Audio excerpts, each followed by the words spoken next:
Okay, good afternoon, everybody. I'm going to try and turn on my camera so you can see me as well as hopefully see the slides in front of you.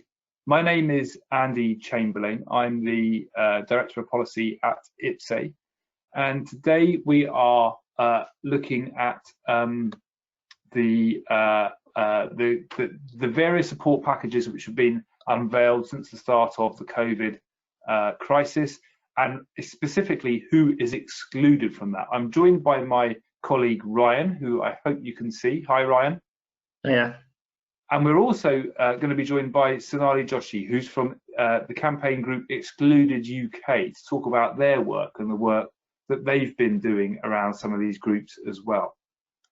Now, I'm just going to move us on to the next slide, but while I'm doing that, if you could let us know if you can see us in the video, see the slides and hear us okay. So if you can see and hear okay, if you could let us know by typing into the questions box, that would be great, because you know, we're all doing this remotely and it's very reassuring to have people just to know that you can see and hear us.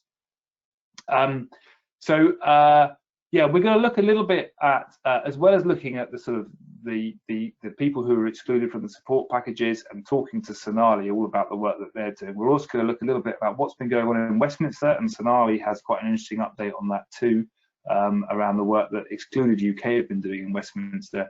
And we're looking at a new report which came out this week from the Resolution Foundation, which had one or two things to say which are pertinent to this area.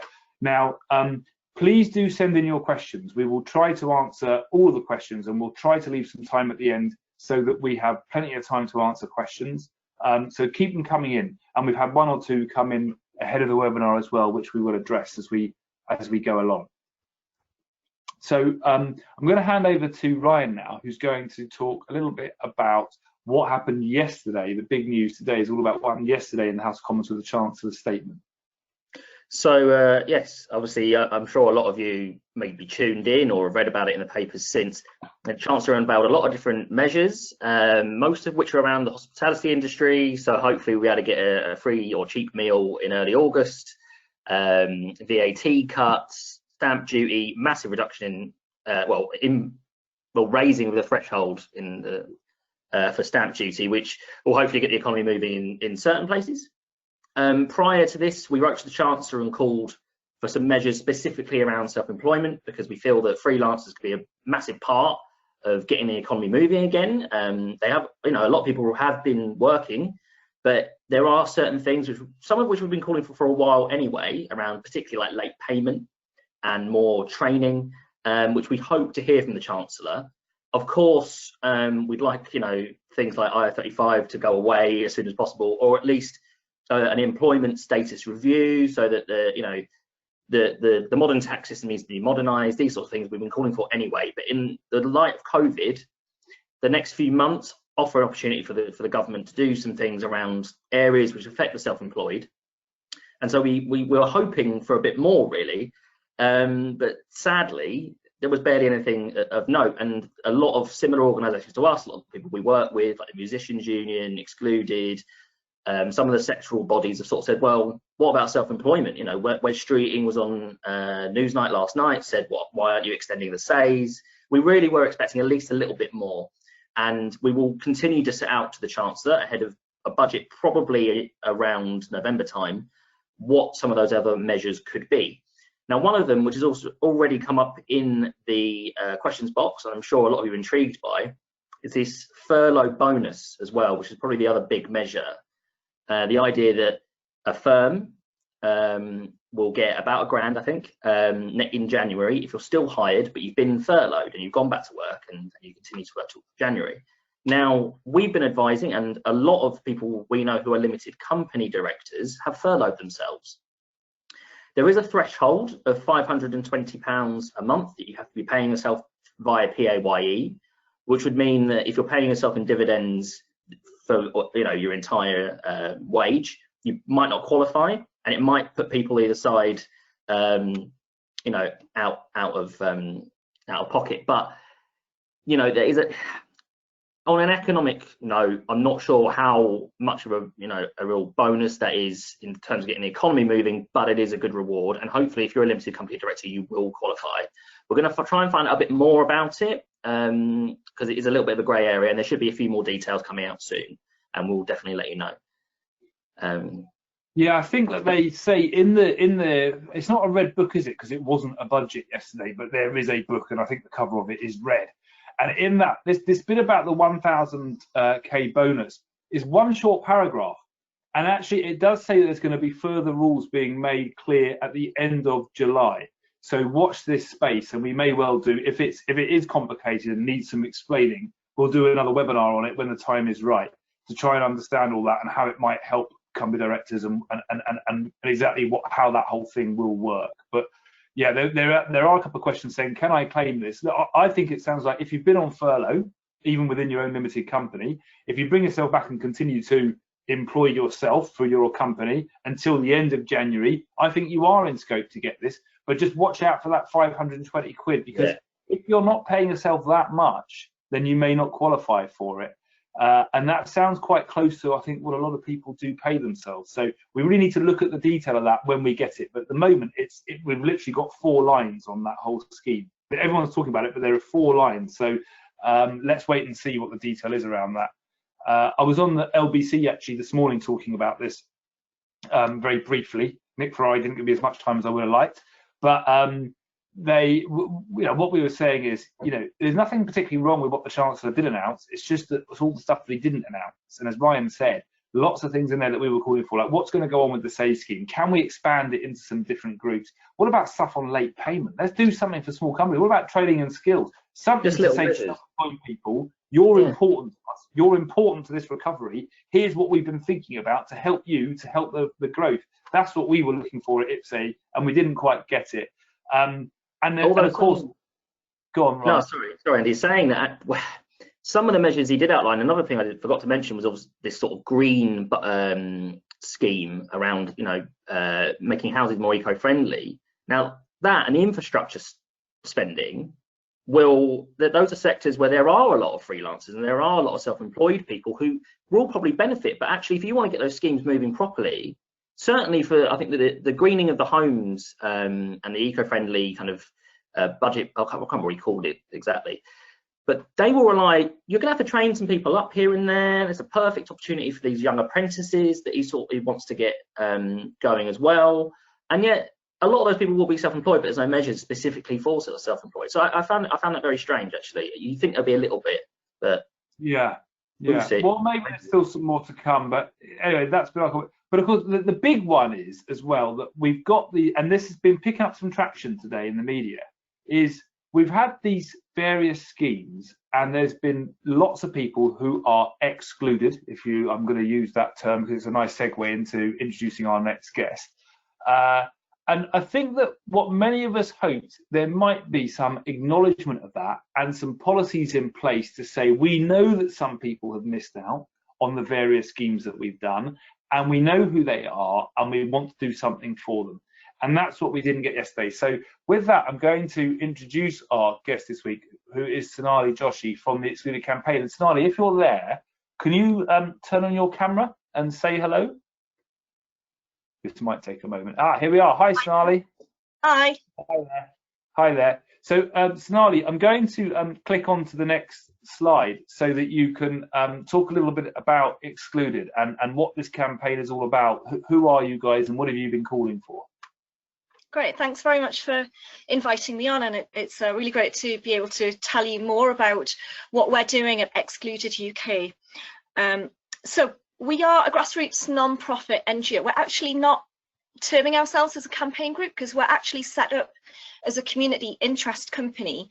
But obviously we are working with many of the other campaigns out there that are lobbying for all those who have been excluded from the government COVID-19 financial support measures that have been announced since third week of March.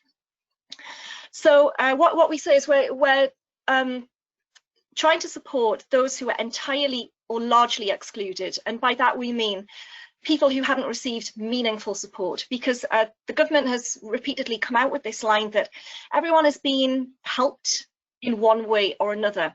We know from the data that we've collected, the work that we've done in speaking to those who've joined us. We've got a private Facebook group with about 14,000 people in it, and the data we've collected clearly shows that absolutely not everyone has been helped, even in the minutest form at all.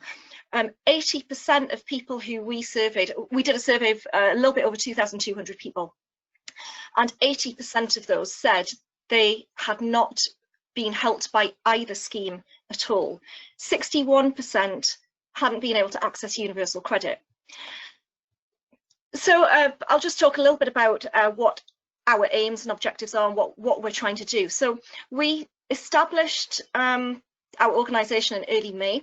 The three of us who founded it, myself, as well as Aaron Padley and Annika Hicks, we'd all been involved in lobbying and campaigning up until that point as three small business owners. I'm myself a combination of freelance and limited company director. And I also work with a team of 200 freelancers. And in my core team, which is myself and one other director, I've also got a contracted freelancer who was caught out by the 50% rule and also the newly self-employed rule. So the issues facing freelancers as well as limited company directors hit home to me very, very hard from the very beginning.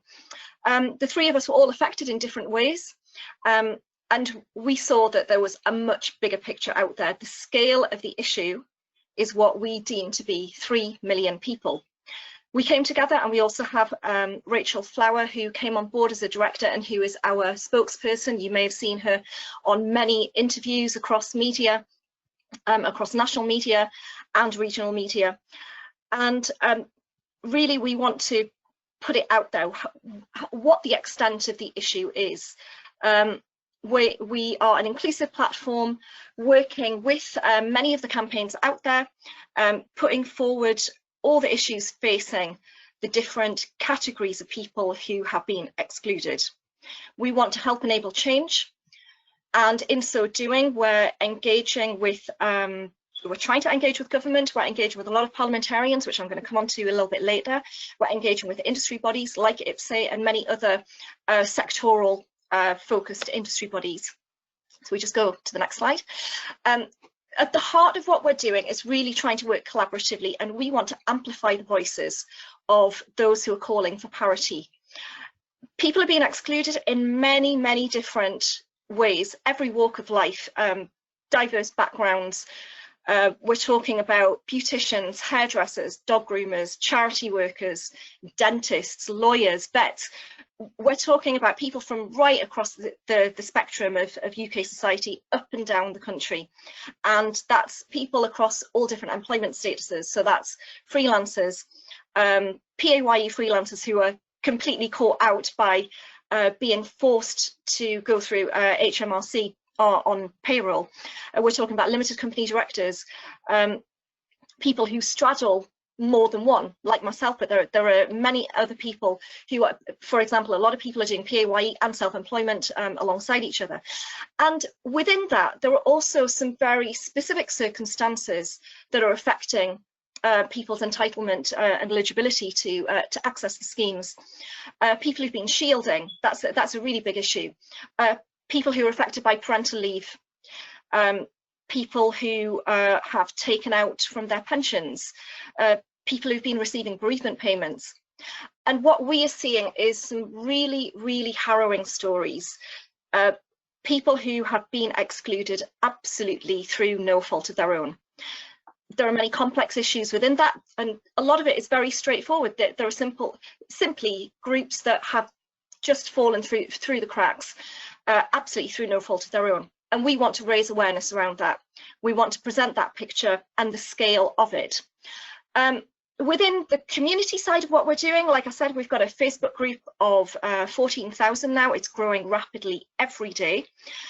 And we're trying to do what we can to function as a support mechanism, help build resilience, help small businesses and individuals see what we can do to raise awareness and keep on fighting for justice, because we really see that this is a very unfair situation. It is discriminatory in many ways.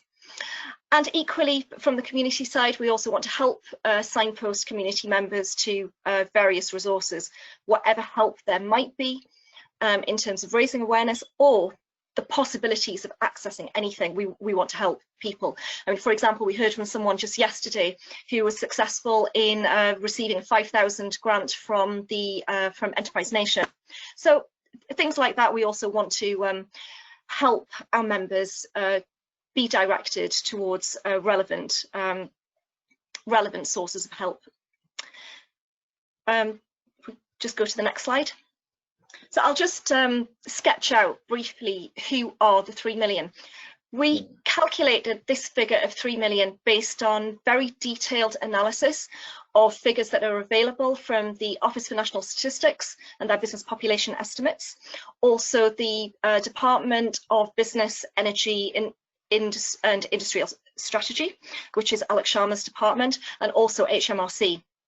We crunched these figures in the minutest detail, and this is what we have assessed, and much of this was verified in the Treasury Select Committee report of the 15th of June.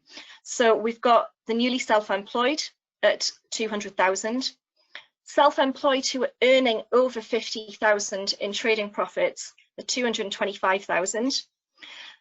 Those earning less than 50% income from self-employment at 1.175 million. New starters, people who were furthering their careers, moving into a new job, those in between jobs, 300,000. We're hearing a lot of stories from people who are simply denied furlough because that has been in the hands of employers to decide whether or not to furlough, and those starting new jobs, employers were simply not given that opportunity to furlough people who had contracts in place. And we assess that at 100,000, but we also know that that's a very conservative estimate. We actually expect that it is higher than that. And then PAYE freelancers who actually straddle two groups. In total, it's 780,000, but we assess that half of those, roughly speaking, probably fall into the group of 1.175 million classed as freelancers as a whole. But we estimate 390,000 who are just PAYE freelancers with all of that income going through on payroll through HMRC. And then we come to limited company directors at 710,000, and we've taken that figure from the work that you've been doing at IPSE. I think we got it from the ONS actually, Sonali, as well. So yeah, it's all ONS back stats, yeah. Yes, fascinating.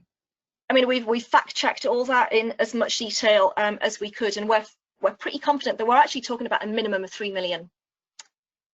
I mean, the Chancellor, I don't know if you saw this morning, the Chancellor was being interviewed by Naga Manchetti on the BBC breakfast programme, and he keeps on sort of saying this line of, well, we've sorted out, you know, 2.7 million self-employed people have been able to access the SAYS scheme.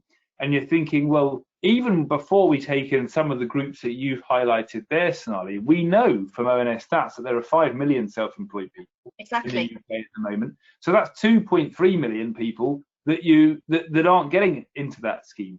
So, you know, it's not as if this is sort of covering the vast majority of people and there's just a few small gaps that people have fallen through. This is sort of major gaps that people, that a lot of people are falling through, isn't it? And that's why there's been so much talk around this, and that's why groups like Excluded and like IPSE have been trying to hammer this home a bit to the government, that there are a lot of people who have fallen through the gaps. I mean, we're talking about 10% of the UK workforce. That is substantial. Yeah. And you know, from our perspective, in terms of what people are saying to us, we have all these harrowing stories coming to us on a daily basis, and there's absolutely no rationale. We don't see any policy rationale on the government side. We don't see any justification for these exclusions at all. And there's also this sort of narrative, this rhetoric of fraud, which we are doing our utmost to break down. People have fallen through these gaps through absolutely no fault of their own. It's a question of circumstances. It's a question of what their employment status happens to have been or at a certain time. And it's simply unfair and unjust, and we are doing our utmost to break that down.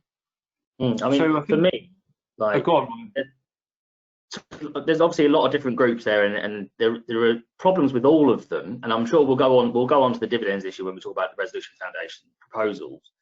But for me, one of the most ridiculous ones is this 50k cap, because you already have a cap on the amount of money you can receive. Then why provide another arbitrary cap on the amount you can earn? There's just a complete cliff edge. There's no tapering, nothing. We've been calling for that to change. It won't change by the looks of things.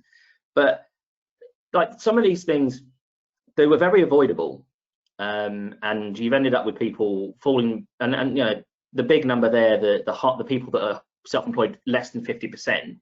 There'll be lots of people who earn the amount of money between not paying their rent and paying their rent from that self-employment that they may now have lost. And the government has made it, I mean, again, I think that probably would have been easily rectified, but the government have made decisions not to provide for those people. And those people probably wouldn't have qualified for a very large grant anyway. So it doesn't make that much sense. And but, it does, yeah, your work, sorry. It does seem that they're falling on this sort of argument of, well, everyone's been able to access something. But, you know, what we would say is, well, you know, a limited company director who is able to furlough only on their PAYE, you're talking someone earning receiving support of like £400 to £575 a month and not being able to work. And that is completely at odds with the need to work towards recovery and recovery of the economy. That to us is simply not meaningful. If you're talking about, well, there's universal credit. Well, firstly, what we've been saying is the schemes don't interlock. They don't connect. So if you're talking about the schemes that are in place, but then equally the welfare system, there is no safety net. For those few people who have been able to access universal credit, I mean, we're talking about £342 a month for a single person, or £409 a month, worse still, for a couple. To us, that is simply not meaningful, and that's what we're trying to get across. That the vast majority of people who we are talking to have not been able to access anything, but you know, but responding to what the government's line is and what the Chancellor is saying, just to say, well, there's this to fall back on, and the loans, deferral of that's not meaningful either. So to pick it up on some of what you're saying there, I mean, the fraud thing. So that's been explained to me by the Treasury as a reason why they don't think that they can include newly self-employed people. And when we say newly self-employed people, we're talking about people who have been trading since April 2019, because the SAYS scheme, the slide people can see in front of them now, is largely about the SAYS scheme. You have to have done a tax return for the tax year 2018, 2019 to qualify for that scheme. So if you weren't trading in that year, you only started trading since April 2019, you won't qualify. Now, actually, around the time that the SAYS scheme was announced, we were just about getting to the end of the next tax year, the 2019-2020 tax year. So we said to the government, well, hang on a minute, we've got the end of the tax year now. People could do their tax return for 19-20, and then you could get a whole new tranche of people. And they said, well, we're very worried about fraud. This is where the fraud argument came from. And they did, to be fair, they weren't saying we think individual people are going to be mischievous and sort of inflate their earnings or something to get a better grant. What they said is that they're worried about serious organised crime, basically coming up with fake identities and putting in entirely false tax returns in order to get a SAYS payment. Now, it's quite hard to argue against an argument like that because I don't know. It's very hard for anyone on the outside. So I'm interested. You said you're trying to sort of work into that and work out what is the fraud risk. It's very, very difficult to determine whether there is a fraud risk or not. Personally, I would hope that you have to have a unique taxpayer reference number to make a claim for the SAYS and to make a tax return. I would hope that that's not too easy to just make one of those up. And also, if they've done a tax return and they're going to get anything out of SAYS, they'd have to kind of pay some tax. I suppose they don't have to pay it till January the 31st, so I suppose that's where they could get the grant before the thing. But there is, I would have thought, some mechanisms that they could put in place to enable that to happen. That's my feeling. But it's very hard to make a concrete scientific argument about that when, clever people in the Treasury are saying, well, there's a fraud risk. It's a difficult thing to argue against. Because, I mean, we are definitely putting forward the argument that the solutions are not complex.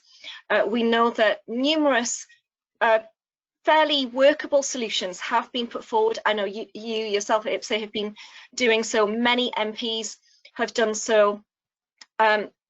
the solutions are not complex. There are workable ways to remove those exclusions, and this is really what we want to see.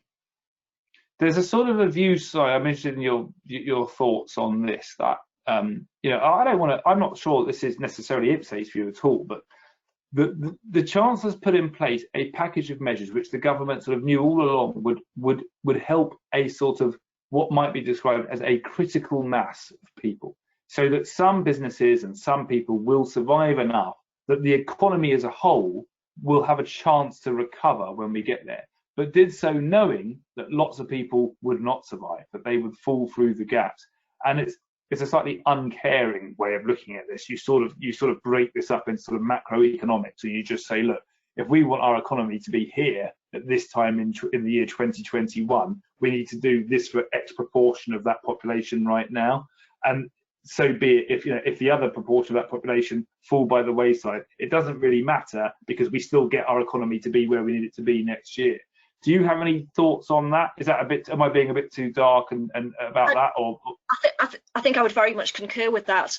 I think that was very much calculated, sadly. I heard the Chancellor on the Today programme this morning referring to that as a moral hazard, which I was quite taken aback by. I mean, to refer to that calculation that, yeah, okay, he said, he inferred that 5% were going to lose out. We say it's actually 10%, and we're pretty sure that it's at least 10%. To say that that's moral hazard, I mean, I was quite sort of speechless when I heard that this morning. Because well, again, the 5%. Sorry to interrupt you, but the 5% one's interesting, because you're absolutely right. When he announced the SAY scheme, he talked about 5%. It won't apply to 5% of people, but he was talking about the earnings limit there, and looking actually at your stats on who's earning over 50k, and you had 225 from memory on the graph, 225,000. Well, that would be a bit less than 5%. If 5% would be 250,000.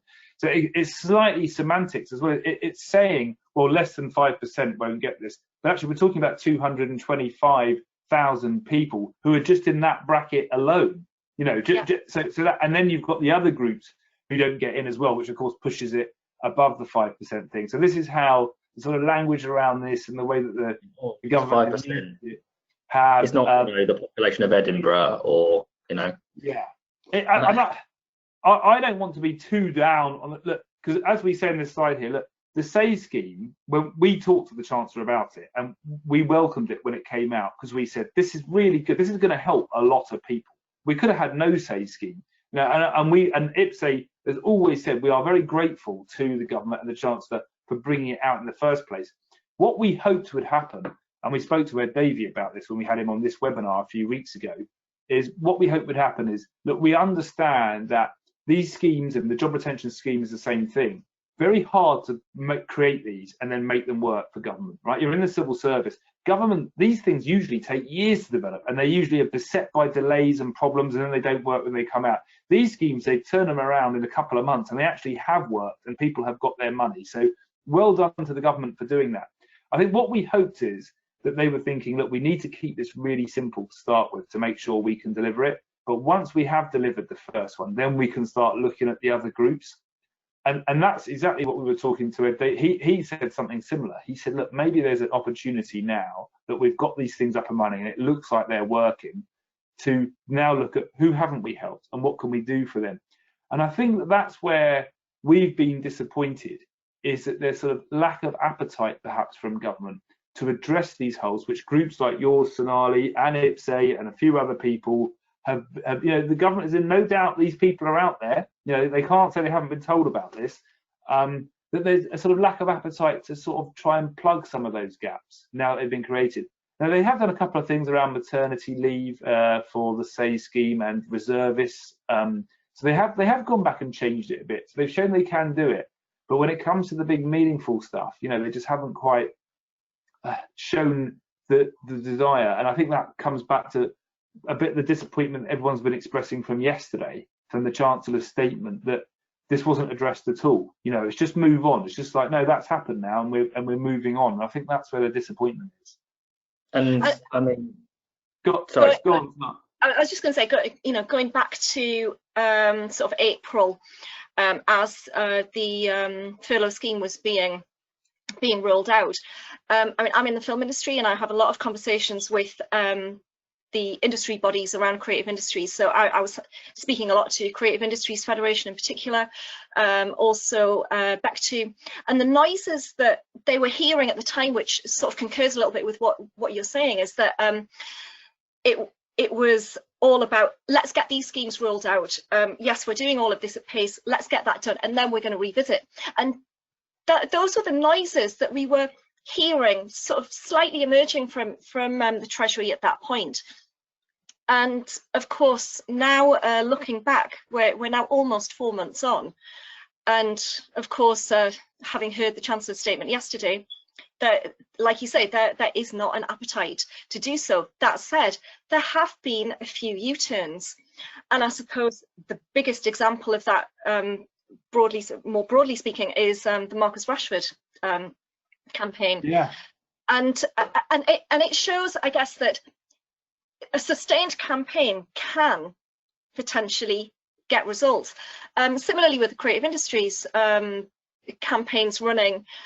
The campaigns around music, the campaigns around theatres, cinemas, live events, etc. And of course, we heard on Monday that 1.57 billion has been granted to support the creative industries. That said, the devil is going to be in the detail, and there's a lot to be answered about that as yet, and how much that will filter down to freelancers and those working in the industries is very much unknown. And I have to admit, I'm not holding my breath. But my point is that sustained campaigns have produced some results, and that's why, we are very much focused on keeping up all of our messages around who's been excluded and the injustices around that. Yeah. So we agree. Now we've got to sort of move things on, because I'm very much enjoying the conversation, but we do want to leave some time in for questions. We still got. And we want to hear about your APBG a bit as well. That there was this report which came out earlier this week by the Resolution Foundation, and this report talked about the SAYS scheme, and it mentioned all the groups which are excluded, which you've highlighted, Sonali.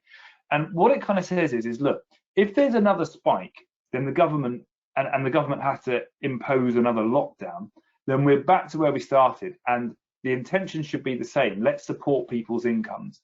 And so they may have to do another version of the SAYS and the job retention scheme. And they've said you've got to then go back and redraw the map on this and think about ways to include those who have been excluded. Let's get rid of the 50k cap. Let's bring in company directors. Let's work something out on their dividends. And as you say, we've talked to the Treasury Select Committee, and we've sent ideas to the Chancellor directly about this, so that we can get more support to people. But they also said that there should also be some mechanism within it which accounts for how much people are actually earning at the time. In other words, if they've earned what they would normally expect to earn because they happen to work in an industry which is unaffected by COVID, then they wouldn't receive the SAYS. If they've lost 50% of their money, then the SAYS would help them to make that up. And if they've lost all of it, the SAYS would be there to fully help them. What do you think of that sort of idea, Sonali? I don't know if you have any thoughts on that. Yeah, I think that makes a lot of sense. I'm thinking back to some of the figures that we were looking at, and the HMRC figures show that actually 1 million people have not accessed the self-employed income support scheme who were actually eligible for it. So there's something in there already. There's a pot of money that actually was earmarked, and for whatever reason those people haven't accessed the scheme or have chosen not to. But then looking at comparatively how much have people been earning and relating that to the support that could be given, I think that makes a lot of sense, definitely. Yeah, I think it's an interesting idea. Sorry, Ryan. No, I was just going to say, going back to the fraud point, if there's 1 million people not claiming, we've definitely come across people who are still working and could claim, or maybe they earn quite a lot of money and they feel like they don't need to claim. This idea that self-employed people are going to, just take the government for a run for its money is, it's just stigma, really. It's sad. Carry on. So the Parliament has been quite useful around this, and the Treasury Select Committee in particular has looked in depth at some of these issues, and we gave evidence to the Treasury Select Committee a couple of months ago. They released an interim report a couple of weeks ago. They've got we've now submitted more evidence for their final report, which is coming out. I'm not quite sure when, but maybe within the next couple of weeks. And I just wanted to point out here that they've definitely honed in on the whole company director issue, and they are very concerned that the government is saying that they can't possibly account for the dividends. And they pointed out in their report, and that's a direct quote there, that IPSE has presented the Treasury with a ready-made solution whereby HMRC would request additional information about the proportion of dividends that have come from company profits and from other sources, and require self-certification by the applicant. There are ways around all of these problems, and that one is a big one for a lot of IPSE members, and I'm sure a lot of people that Excluded are talking to too. And we continue to say this to government. But as things stand, the government is holding firm. But there are people within Parliament who are pressing the government on this still. And Sonali, you've sort of had something happen this week in Parliament too. Yes, so we have launched the Excluded UK APPG All-Party Parliamentary Group. It was very much something that I was working towards, and over time, but it happened very quickly. So we had a seminar with Jamie Stone MP, Liberal Democrat MP for a constituency in the far north of Scotland, who has been extremely supportive of excluded issues. He tabled an EDM going back to April, I believe, in support of small limited company directors, exactly the issues that you've just been talking about. We've maintained strong dialogue with him throughout that time, and then we invited him to do a webinar Q&A session with members of our community. So that was held on the 29th of June. And the outcome of that was, let's get an all-party parliamentary group set up and moving quickly. This is a matter of urgency. Time is absolutely of the essence. We've had more than 3 months of 3 million people on little to no income or support, and who knows how many months ahead. Many industries facing a lot of uncertainty. So the motions were started literally the minute that session ended on that date, 29th of June. We spent that week talking to Jamie Stone's team, getting things in motion. From our side, my role at Excluded UK is very much on the policy and communication side, so I've been trying to engage in as much dialogue with supportive and less supportive MPs as possible. And so we gathered together a lot of support, a lot more than we had initially expected. And we had our first inaugural meeting, which was on Tuesday morning. And at that meeting, there were 150 MPs present. I've been in APPG meetings before, and I've never seen more than about a dozen. So that was, I'm sorry? You think it's a record? Yes, for an inaugural meeting, we believe it is a record. We haven't quite got the record for the largest APPG, but we're not far off. We're now on 204 MPs, and this is completely cross-party. We've got 9 parties represented. Actually, the largest APPG is for the loan charge. They've got 220, so we're just 17 members off overtaking that record. But we believe we've got the record for the largest inaugural meeting.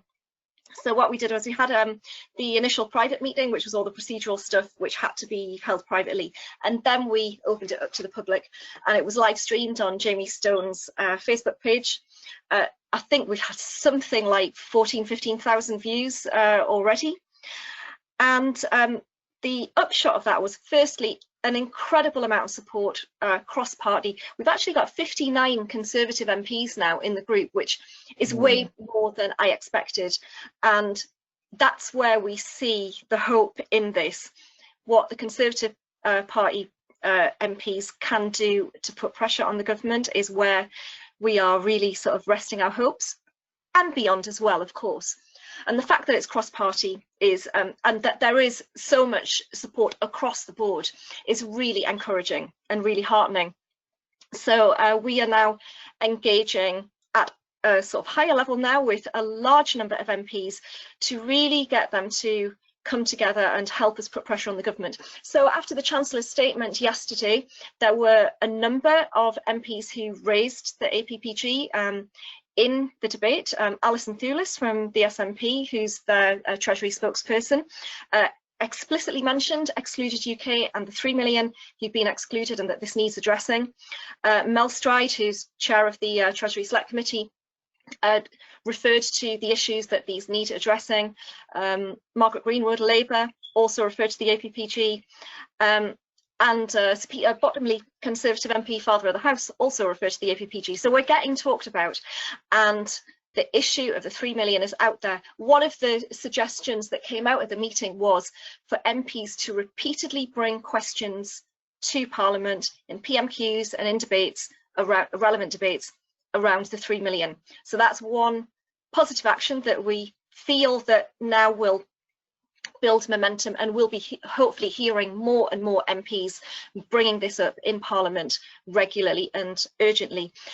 Beyond that, we put out, well, the chair, Jamie Stone, and co-chairs, who include Caroline Lucas, Tracy Brabin, Labour, William Ragg, Conservatives, and we've got Jeffrey Donaldson from DUP as well.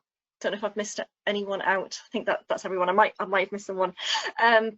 A joint statement was put out yesterday. Actually, sorry, the joint statement was put out shortly after the APPG, basically calling on the Chancellor to urgently address this issue, urgently meet with the APPG chairs and Excluded UK, and to use his position to combat this notion of potential fraudulent claims. We're now in close discussion with Jamie Stone's team to establish what the next steps are going to be. But essentially, we definitely have the feeling that momentum is growing within Parliament, and we're really sort of heartened by the fact that we've got over 200 MPs on our side, and our members who are their constituents are talking to their MPs, and we're really sort of trying to push this further forwards. So yeah, that was our latest development this week on the sort of political lobbying front. Great. Thanks very much. I mean, I think that Excluded has done a great job. You've been very, very active. I came across you on Twitter, all over social media, and I sort of reached out to you a few weeks ago, didn't I? And said, look, I've noticed you. You know, what, can we have a chat? Which is how we came to sort of come onto this webinar. And I think you've done a really good job of heightening this issue, raising it up the agenda, and you know, congratulations on that all-party group, because that's a really good success to get so many MPs engaged with that. Now we need to just quickly run over some of the support that is available, but before I do, I just thought I'd get to a couple of questions early. Mark has said, you know, it's a good point, this one, Mark. Now, the government's going to be hit by a lot of tax losses when all these businesses that they haven't been helping are less able to earn money as we emerge from the lockdown, and therefore we're going to generate less tax anyway. Now, maybe the point being, you could put more money into it now to get more money out later if you're the government. And I think, Mark, we would all agree with you. He also mentions R&D tax relief and saying, well, I'm using all my downtime to do our research and development, so I'm going to be making a big claim for tax relief on that. And again, the government could have helped us out more to sort of prevent, essentially they're going to lose money in the long run, is I think Mark's argument, and one that I personally would agree with. Catherine has said, could each of you, and I think she probably means you and I, Sonali, but Ryan as well, come up with an idea for a solution for both limited companies and the newly self-employed? Well, I know that what ours are newly self-employed people, let them put in the most recent tax return, so we can include them straight away. And with the limited companies, we just need to take account of their dividend income somehow, and we've put forward ideas for that to the Treasury, as mentioned with the Treasury statement. Sonali, I don't know if you have any further thoughts on that. I'd completely concur with that. I know you've talked about a sort of clawback system, whereby should there be any potential fraud, that can be clawed back later. And I think you've also said previously as well that you would expect there to be a very high level of compliance with whatever criteria are sort of laid down. And I think the system that you've suggested, I think Ed Davey has also suggested this as well. We would completely agree with that. And the same for the newly self-employed. How difficult is it to put forward a 2019-20 tax return? I think it's a very straightforward, workable solution. Yeah, I think if you were to say to people, look, did this dividends come from your own company profits or have they come from elsewhere? And if you tell us a lie here, then you could be in serious problems with some big penalties. I think that you're going to get a high level of compliance just like that. So then you're talking about a really small percentage of those that you may have overpaid that you have to go and get back. And that's my view anyway. But I think people won't want to lie to HMRC when receiving a grant at a time like this. And I think that we would all expect someone who took advantage of a situation like this to be overpaid, to be punished. I think we'd all say that that's fair enough. Andrew has said, should any help, if there was a change, should any help be, or could any help be backdated? What's your thoughts on that side? Imagine now we get to a stage where, I don't know, perhaps the government says, do you know what, we are going to let newly self-employed people come into this, or we are going to do something for those earning over the 50k cap. Should they go all the way back to what they would have got had that been the case in the first place? What's your thoughts? Yes, we are definitely of the view that should any support become available, it should be backdated. There've been all these disparities over now coming up to 4 months. There should be parity, absolutely, with the existing schemes. Yeah. I think that we would say that it should be. I think that where we are, perhaps I'm taking a liberty speaking on behalf of the whole of IPSE saying this, that's sort of my thinking at the moment seems to be that we have what we have right now, and it's going to be hard to change the existing schemes, I think, and then backdate them.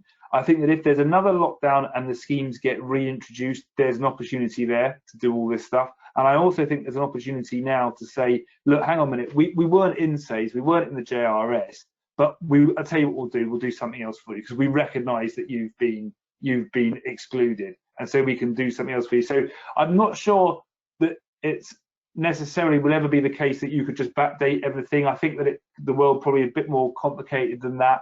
But I agree with the principle there of what Andrew is suggesting, I think, with that question. And Sean says, and I'll move on to the next couple of slides of it.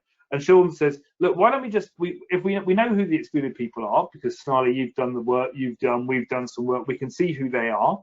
Why can't we just make a payment to all of those who've been excluded based on the median payment that everyone else has had? Just do like an averaging out. I don't know what you think about that one, Sonali. I think it's a tricky one. Yeah, it's a tricky one.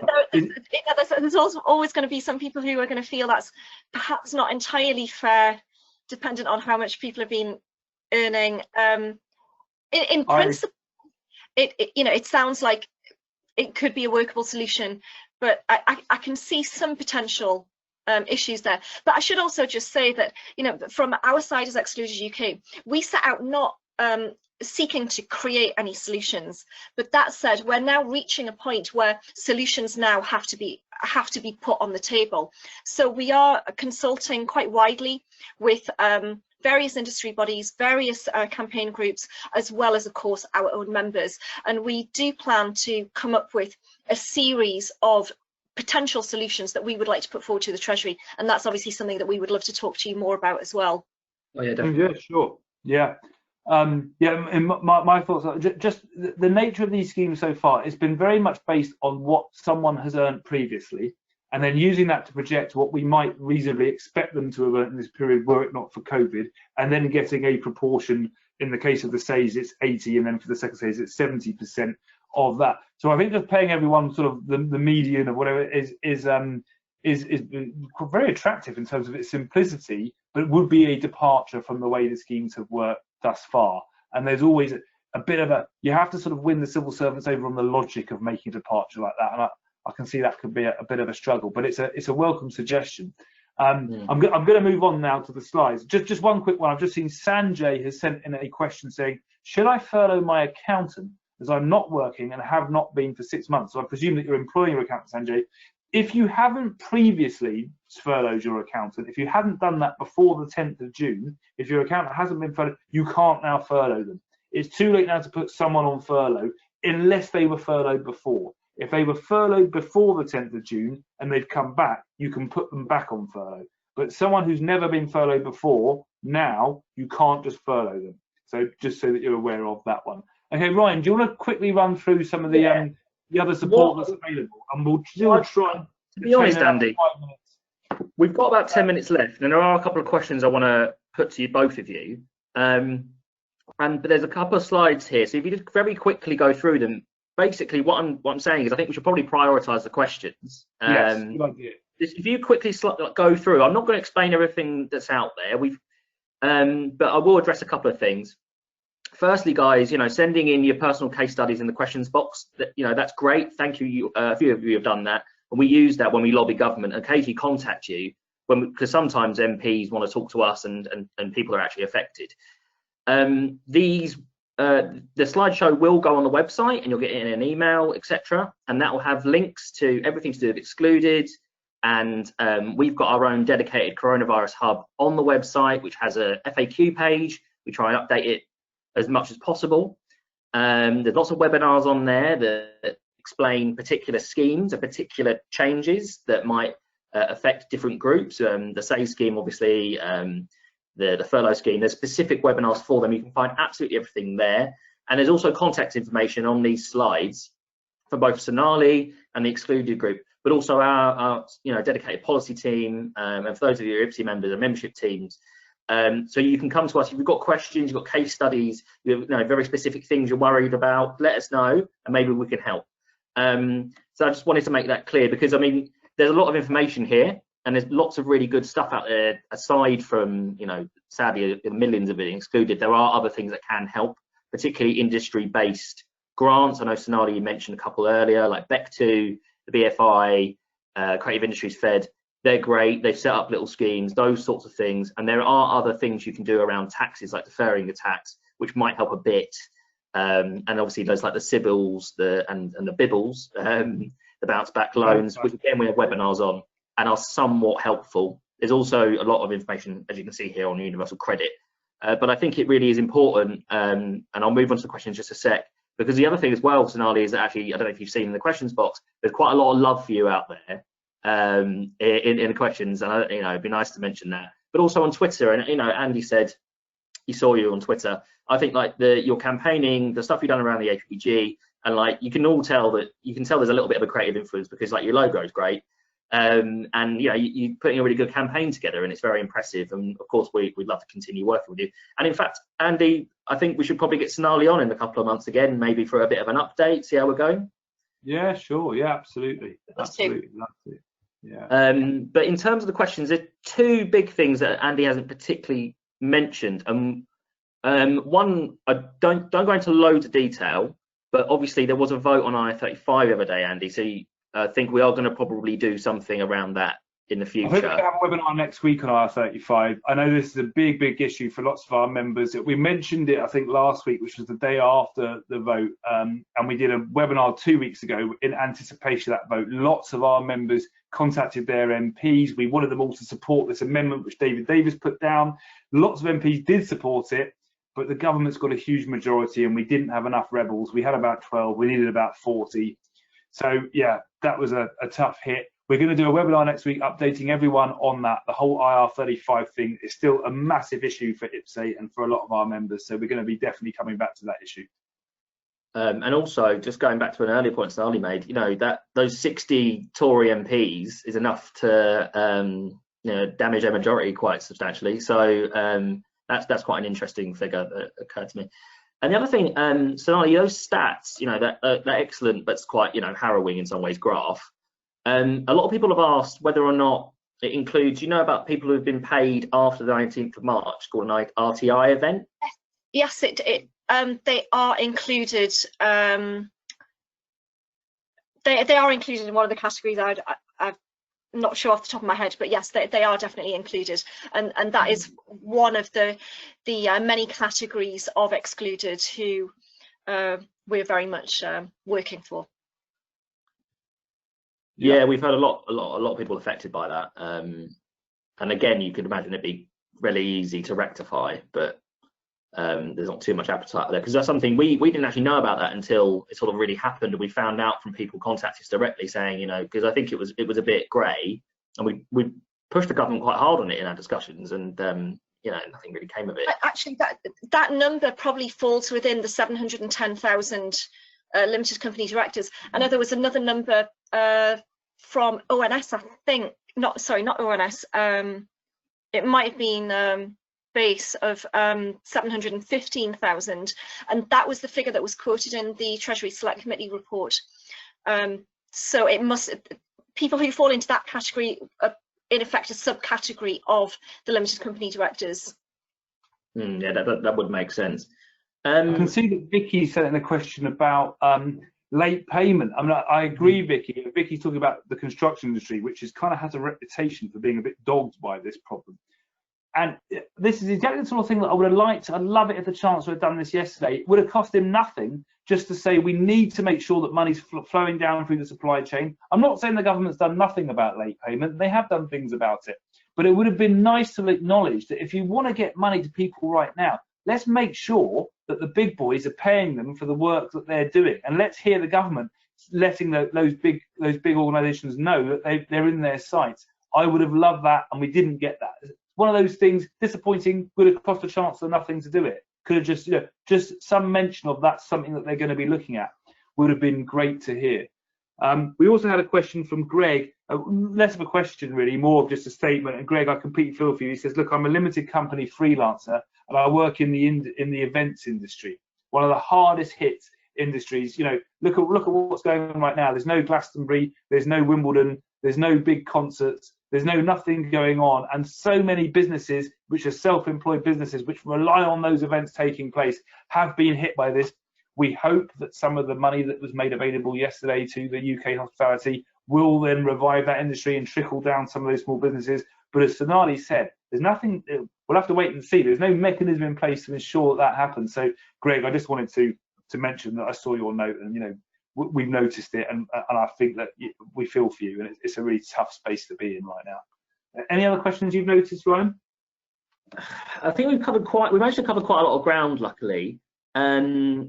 You know, guys, there's a lot of information on the website, and obviously, if it's something you really want to try and find out a bit more about, do contact us, and we'll send the slides round. I don't know if Sonali maybe wanted to make a couple of like final comments, if in case. I do just want to mention one email that we had in before the webinar from Esther. I don't know if Esther is on the webinar right now, but she explained that she was working via an umbrella company, and then there was a big problem, particularly in the early days of furlough, about whether umbrella companies can furlough you. That largely got sorted out, but for Esther, unfortunately, it all went wrong, and basically she's ended up with nothing and is now very, very stressed, has kids to feed, worried about all that. I mean, Esther, I saw your email, that's all I want to say, and you know, I know it's really, really difficult. There are some things that you might want to consider on those slides that we skipped through, such as universal credit, bounce back loans. None of them are perfect, but there are some potential things for you to look at out there. And I just want to let you know that we did receive your email. Yeah, I think that we've. There's some apologies if we haven't addressed your question directly, but we've sort of grouping them together. It looks like we've kind of got the main body of them. We're also we always look at the questions afterwards as well, and we have a FAQ page on our website which we keep updated, and the questions that you send in here often feed into that, so do keep checking back on that. There is one, and I really wanted to sort of say thank you very much to Sonali for joining us today. Was there anything else you wanted to sort of mention before you go, Sonali? I'd just like to add one thing. I'll run through this really quickly, but one of the sort of key areas that we're working around is impact, short-term and longer-term impact. And some of the key things that we are seeing that we feel are really important to address are that mental health is a growing serious concern. We're seeing unemployment in failed businesses already. Individuals and businesses who are absolutely overloaded with debt, and so many industries, as we've talked about, where there is such a long recovery process ahead and amid so much uncertainty. And of course, the issue of whether tax rises are coming in the future, and what does that mean for those of us who are already excluded. So this sense of oh, you can bounce back, more rhetoric from the government looking forwards. That's simply not the case, and we're trying to do whatever we can in terms of being a support mechanism around those issues, although obviously it needs policy change at the heart. But if anyone is interested further in our work, you can go to our website, excludeduk.org, and we're also on Facebook with a very active and supportive, friendly community, and we're also very active on Twitter too, so you can join us in any of those places to find out more about us and join in the conversation. Do you have a mailing list? Matthew, yes, we do. I spotted that. Yes, if you go to the website, you can sign up for our mailing list right there. So we'll send round, so those links that Sonali mentioned to Excluded and the hashtag Excluded, we'll send that round to all of the people who have joined us on the webinar today, along with the other links that you can see in front of you now. We'll also send you a feedback form so you can provide a bit of feedback on what you thought about today. Excuse me. And it just remains for me to say thank you so much to Sonali for joining us. Join us next week for IR35 and what the next steps are around that. I'm going to be joined by Paul Mason from Markel, who's been working in this area for basically since the beginning of IR35. He's been doing it for 20 years. So he's got some real expertise to bring to this, and we're going to be talking specifically about what is this legislation, what does it look like, and I'll be reminding people that IPSE are not going to give up on the campaigning on that one either. We may have lost that vote last week, but we're still going to be pushing for the Chancellor to have a change of heart on that one. Okay, that's it. Thanks very much for today. Thank you to Sonali. Thanks, Ryan. And yeah, join us next week for IR35. Thanks. Bye. Take care, guys.